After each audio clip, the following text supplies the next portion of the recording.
Kaugnay ang balitang yan, makausap natin si Atty. Raul Lambino, legal spokesman ni dating Pangulong Gloria Macapagal Arroyo. Atty. Lambino, good morning po. Magandang umaga, Igan, at magandang umaga po sa ating mga kababayan. Kailan niyo po huling nakita ang Pangulo, Arroyo? Mga alas 3 ng hapon kahapon. Kahapon, at kamusta ho kanyang lagay dyan po sa St. Luke's?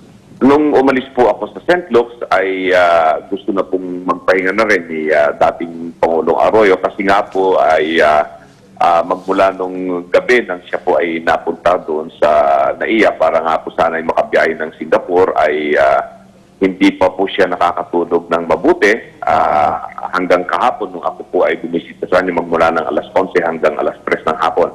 Opo. At mahina po siya at mataas nga po ng konti yung kanyang blood pressure. At, nakikita niyo yung video natin ngayon.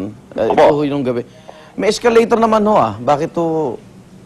Kasi po ay hindi po siya doon sa yung sa wheelchair sana yun ang pagkakaalam ko din kasi hindi po ako nakasabay sa kanila. Okay. Anyway, po ako isa din po sa mga question kaya nga parang ayaw siyang paniwalaan. Anyway, doon sa legal na sa kabila na may TRO patuloy na hinaharang ng DOJ itong pag-alis ng mag-asawa.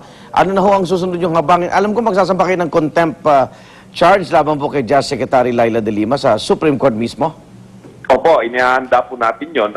Kahapon po ay nagpulong po yung mga abogado sila pong may tangan ng kaso sa Korte Suprema. Hindi pa nasasampa? Hindi pa po kahapon na sa akin.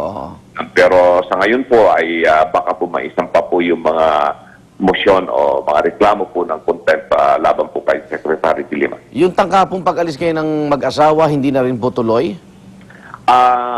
Sa aking pagkakaalam sa ngayon ay wala pang katiyakan kung sila po ay makakatuloy pa ngayong araw na ito. Kung depende po sa kalagayan po ni dating Pangulong Arroyo kung kakayanin po niyang makapagbiyahe po ngayon para po mahabol sana yung appointment sa Singapore doon sa Mount Elizabeth Hospital. Mukhang delay na kayo yung appointment niyo rin sa Germany at Spain, Atty. Lambino. Yung po kasing appointment sa Germany at sa Spain ay depende po sa magiging outcome ng pagsusuri ng mga dalubhasa. Sa Singapore.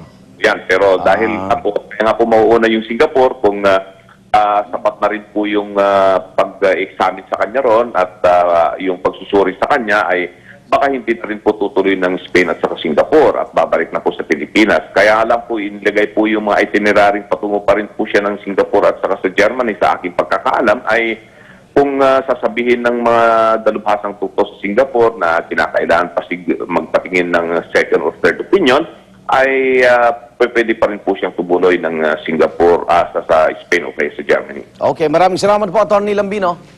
Maraming salamat, Igan, at maraming salamat sa ating mga kababayan. Atty. Raul Lambino, legal spokesman ni dating Pangulong Gloria Macapagal Arroyo. Immigration Commissioner Ricardo David, iginiit na naging maayos ang pagtrato ng kanyang mga tauhan kina dating Pangulong Gloria Arroyo at dating First Gentleman Mike Arroyo sa airport nitong Martes.